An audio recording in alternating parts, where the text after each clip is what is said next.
this class. Today we are going to learn long question answer of chapter 2, the earlier society. Our first question is describe the three phases of the Paleolithic age. So our answer will be the three phases of the Paleolithic age were number 1 lower Paleolithic age, second middle Paleolithic age, third upper Paleolithic age. Now one by one we will all these discuss. First of all, lower Paleolithic age. This period experienced an ice cover on the earth. It means that time earth पर सिर्फ icy ice थी. This age is also known as the ice age, और इस as को हम ice as भी कहेंगे क्योंकि दैट टाइम अर्थ पर सिर्फ आइस ही प्रेजेंट थी. इन this period hand axis were used. Hand axis बेटा टूल्स है. जो अर्ली मैन था वो हैंड एक्सिस के टूल्स का यूज़ करता था. और किस पर्पज़ के लिए? For chopping trees and hunting animals. पेड़ों को काटने के लिए और एनिमल्स का हंट करने के लिए. हंट मीन्स होता है बेटा शिकार. In India these tools have been discovered in the valley of river Son in Punjab and on the bank of river Narmada in Madhya Pradesh. और ये जो टूल्स है वो हमें इंडिया में कहाँ मिले हैं? रिवर सोन, जो कि अब पाकिस्तान में है, वहाँ पर मिले हैं पंजाब के अंदर. And the bank of river, bank मतलब किनारे. कौन सी नदी के किनारे पे मिले हैं? नर्मदा नदी के किनारे पे मिले, जो कि मध्य प्रदेश में है. Now second is middle Palaeolithic age. The climate of this period was cold but not as severe as before. यानी कि देखिए जो मिडल पैलेलिथिक एज है उसका जो क्लाइमेट है वो भी कोल्ड है, लेकिन इतना हार्श नहीं है जितना हमारा लोअर पैलेलिथिक एज का था. It may be cold the middle phase of the ice age, और हम इसको आइस एज का मिडल फेज भी बोलेंगे. The scrapers and borers were used as a tools in this period. अब देखिए वहाँ पर जो लोअर पैलेलिथिक एज में थे हम वहाँ पर हैंड एक्सिस का यूज़ कर रहे हैं एज ए टूल, यानी कि एज ए औजार की फॉर्म में. और यहाँ पे जो अर्ली मैन है वो क्या यूज़ कर रहा है? Scrapers and borers. ये उसके टूल्स के नाम हैं. These tools were also found in the Son Valley of Punjab and on the bank of river Narmada. Same place है. जो ये रिवर्स जो लोअर पैलेलिथिक एज के जो टूल्स हमें मिले वहीं सेम प्लेस पर हमें मिडल पैलेलिथिक एज के टूल्स मिले हैं. Now our next point is upper Palaeolithic age. This period climate had not yet become warm. यानी कि अभी भी मतलब जो क्लाइमेट है वो इतना गर्म नहीं हुआ है. This period is also known as the final phase of the ice age. और इस पीरियड को हम आइस एज की फाइनल एज बोलेंगे. The blade were used in this period. Blade जो है वो उनके टूल्स का नाम है as tools. This tools have been found in Chota Nagpur plateau इन झारखंड. जो हमारा झारखंड स्टेट है वहाँ की छोटा नागपुर जो प्लेट्यू वहाँ पर हमें ये टूल्स मिले. एंड भोपाल इन मध्य प्रदेश, और जो मध्य प्रदेश की कैपिटल है भोपाल वहाँ पर हमें ये टूल्स मिले हैं. Now our second question is how were the stone tools made. अभी देखिए जो अर्ली मैन है वो स्टोन टूल्स कैसे बनाता था. तो our answer is stone tool making was just like art craft making. जो हमारे स्टोन टूल्स हैं ना वो अर्ली मैन वैसे ही बनाता था जैसे हम कि क्राफ्ट मेकिंग करते हैं. क्राफ्ट मेकिंग करने के लिए हम प्रॉपर प्लानिंग करते हैं और जो पेपर है उसको हम एक पर्टिकुलर पैटर्न के अंदर उसको फोल्ड करते हैं, उसको कर्व शेप देते हैं. सेम एज इट इज़ जो अर्ली मैन था वो अपने स्टोन टूल्स को बनाता था. इन सिंपल वर्ड्स, साधारण शब्दों में हम कह सकते हैं the early man drew a rough picture of the tool in his mind according to what he required. यानी कि देखिए जो अर्ली मैन है वो अपने माइंड के अंदर एक पिक्चर इमेजिनेशन करता था जिस तरह के टूल्स की उसको ज़रूरत होती थी. And then evolve a technique of creating it. और फिर इवोल्व होता है डेवलप, फिर वो एक ऐसी टेक्निक डेवलप करता था जिससे उस टूल्स को वो बना सके. क्रिएटिंग होता है बनाना. Out of a piece of stone, यानी कि एक जो स्टोन है उसके टुकड़े से वो टूल्स बना सके. The early man use different types of handmade tools and weapons. जो अर्ली मैन था वो अलग अलग तरह के हाथों के औजार और वेपन्स यूज़ करता था. Now our third question is how was fire discovered. अभी देखिए जो अर्ली मैन है उसने फायर को डिस्कवर्ड कैसे किया, क्योंकि इन्वेंशन तो क्या होता है जो उसने खुद बनाया होता है. फायर उसने खुद नहीं बनाई है, उसने उसकी खोज की है. जो चीज़ ऑलरेडी एग्जिट हो अर्थ पे और उसको खोज करना डैट इज़ कॉल्ड डिस्कवर्ड. और इन्वेंशन होता है कोई नई चीज़ बनाना.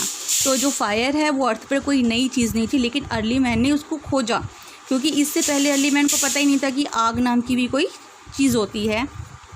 Now our answer is in ancient days, जो हमारा पुराना समय था, there was no light after the sunset, यानी कि जैसे ही सन का अस्त होता था तो अर्थ पर कोई लाइट नहीं होती थी। The early man use to live in dark night without any light, जो अर्ली मैन था वो बिना किसी लाइट के ही अंधेरे में ही रात को रहता था। During those period of time, और उस टाइम के दौरान, by rubbing two stones accidentally, यानी कि जो हमारा अर्ली मैन था उसने 2 स्टोन्स को एक्सीडेंटली, यानी कि अचानक वैसे ही उसने उसको रब कर दिया होगा, आपस में रगड़ दिया होगा, और रगड़ने से क्या हुआ, उसके अंदर चिंगारी निकलने लगी। दे डिस्कवर्ड द फायर, और इस तरह से उन्होंने आग की खोज की। After the discovery of fire, आग की खोज के बाद, it was used in various ways like cooking. आप देखिए, आग की खोज उसने कर दी तो उसने फिर उस आग से खाना पकाना सीख लिया। To maintain the body temperature in winter season, और जैसे वो कोल्ड एरिया ज़्यादा था उस टाइम, वेदर जो था हमारा बहुत ही कोल्ड था, तो वो आग के थ्रू, फायर के थ्रू अपनी बॉडी टेम्परेचर को गर्म रख सकता था। The fire was mostly use during night times to identify the things and for doing various work और एक्टिविटीज़। अब देखिए, फायर का वो यूज़ मोस्टली रात के टाइम करता था, जिससे कि वो चीज़ों की पहचान कर सके और जो अदर काम है या एक्टिविटीज़ है वो उनको ईजीली कर सके। नाउ बेटा, our 4th question is describe the life style and habitation of the Palaeolithic man. Lifestyle means होता है वो कैसी लाइफ वो जीता था, और हैबिटेशन मीन्स किस जगह वो रहता था, उसका जो निवास स्थान था, उसका जो रेजिडेंस एरिया था वो किस टाइप का था। Now we will discuss life style and habitation of palaeolithic man, यानी कि अर्ली मैन की लाइफ स्टाइल और हैबिटेशन के बारे में हम डिस्कस करेंगे। Now our answer is the life style and habitation of the Palaeolithic man were, यानी कि देखिए किस तरह का उसका लाइफ स्टाइल और हैबिटेशन था। Number 1, the Palaeolithic man did not know about agriculture. Number 1 क्या है, पैलियोलिथिक मैन को एग्रीकल्चर की खेती के बारे में कोई नॉलेज नहीं थी। Number 2, he led a wild life using stone weapon for hunting animals. अभी देखिए वो कैसी लाइफ जीता था, वाइल्ड लाइफ, क्योंकि वो जंगलों में रहता था और स्टोन वेपन्स यानी कि जो उसके पत्थर के औजार थे उनसे वो शिकार करता था। He covered his body with leaves, अपनी बॉडी को वो लीव्स से कवर करता था। बार्क ऑफ द ट्री, यानी कि जो पेड़ की जो छाल होती है उससे कवर करता था। और the skin of the animals, और एनिमल्स की स्किन यूज़ करता था वो, क्योंकि उसको तो कपड़ों की नॉलेज ही नहीं थी तब। He move from one place to another in search of food and shelter, अपने खाने और यानी कि नई नई जगह की खोज में वो one place to another place से मूव करता था। अब नेक्स्ट क्या है, Palaeolithic man was afraid of thunder. जो पैलियोलिथिक मैन था वो बिजली से डरता था, एंड लाइट से, लाइट और जो बिजली है, जो गड़गड़ाहट होती है आसमान में, उन सब से वो डरता था। Because he did not understand the nature phenomena, क्योंकि उसको नेचर के बारे में, जो नेचर में घटनाएं होती हैं, बारिश होती है, बिजली चमकती है, गड़गड़ाहट होती है आसमान में, ये तूफान आता है, इन सब जो नेचुरल जितने भी फिनोमेना है उसके बारे में उसे कोई भी नॉलेज नहीं थी, इसलिए वो इन सब चीज़ों से डरता था।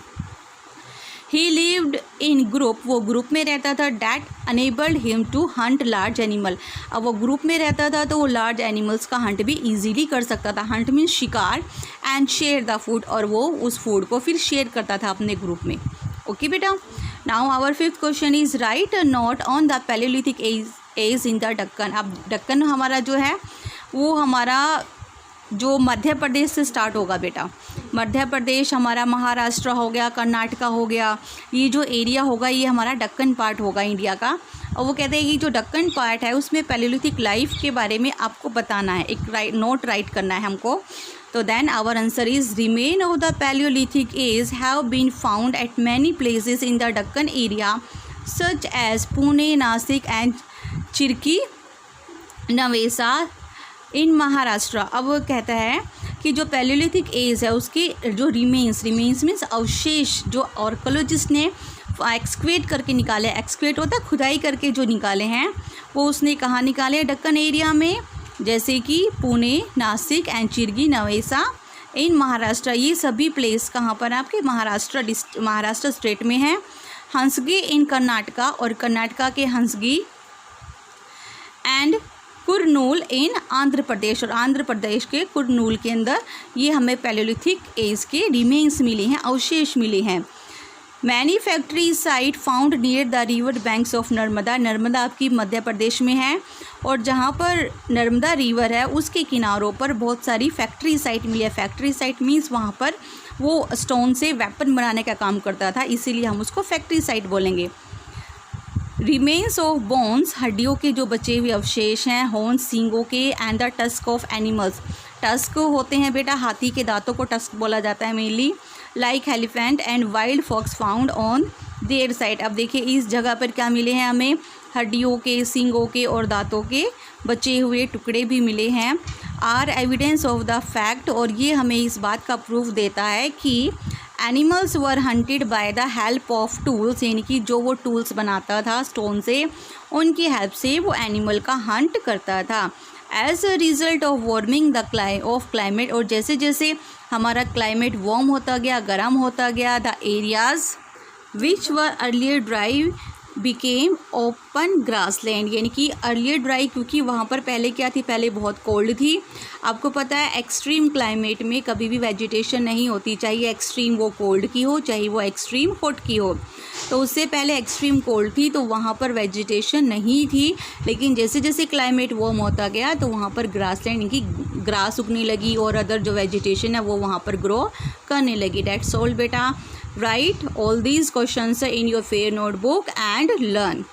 And write questions in neat and clean handwriting. Thanks beta. Have a nice day.